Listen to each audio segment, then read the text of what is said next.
بەرنامەیەک دابنە و عەزیمەتشت هەبێ هیممەتت هەبێ کە لەم دە ڕۆژەدا بە باشترین شێوە تاعەت و عیبادەتەکان ئەنجام بدە. یەکەمینیان ئەوەیە براکانم، یەکەمینیان ئەوەی هەوڵدە پێنج فەرزەکە لە مزگەوت بێ. ناشێوە ناکرێ ئیبرای بەڕێزم بانگی فەجرەدا تۆ خەوتویت عیب ناکەی لە خۆت، شوورەیی نییە بۆت.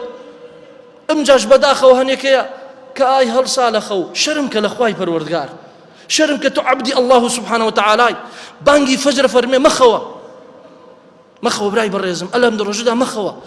ئەم دە ڕۆژە بەردەوام بێ ئیتر فێرە بێ. سیاقێکە لە ژیانتا لەسەرێ ڕووی ئەبێتە بەرنامەیەک لە ژیانتا. پێنج فەرزەکەت هەوڵ دەبا لە مزگەوت بێ مەڵێ تەلەبەم. ئیمڕۆ بەداخەوە تەلەبەکان ئەبینی دایک و باوکشیان خۆیان بەسای ئەوانەوە تاوانبارەکەن کە لە کاتی خوێندنە وەڵا ڕۆژووی لەسەر نییە، نوێژی لەسەر نییە، جەماعەتی لەسەر نییە. ئەی کاکەی قوتابی و خوێندکار، وەڵڵاهی ئەگەر بانگی فەرموو بچی بۆ مزگەوت بزانە وەرەوە چۆن خوای پەروەردگار سەرکەوتووتەکە. وەڵڵاهی تەخەڕوجی بچیتە هەر زانکۆیەکەوە تەخەڕوجەکەیت بۆ ئاسانەکە، بچیتە هەر زانکۆیەکەوە تەعینەکەت بۆ ئاسانەکە، ئەگەر گەنجێکی ڕاستەقینە بی ئەوها زەواجەکەت بۆ ئاسانەکە. تۆ لە خوا ترسی، تۆ لەبەر خوای تر خوای پەروەردگارە چی بۆ جەماعەت. واز لە هەموو بەرژەوەندەیەکی دنیا دێنی کە خوێندنەکە و کە هەنێ شتا هێشتا ڕووی نەداوە، تۆ بەرەو خوا ڕۆی. خوای پەروەردگار چۆن ئەوەی لەبیرە چێ، لەبیری ناچێ، وەفادارە، پشتت ئەگرێ.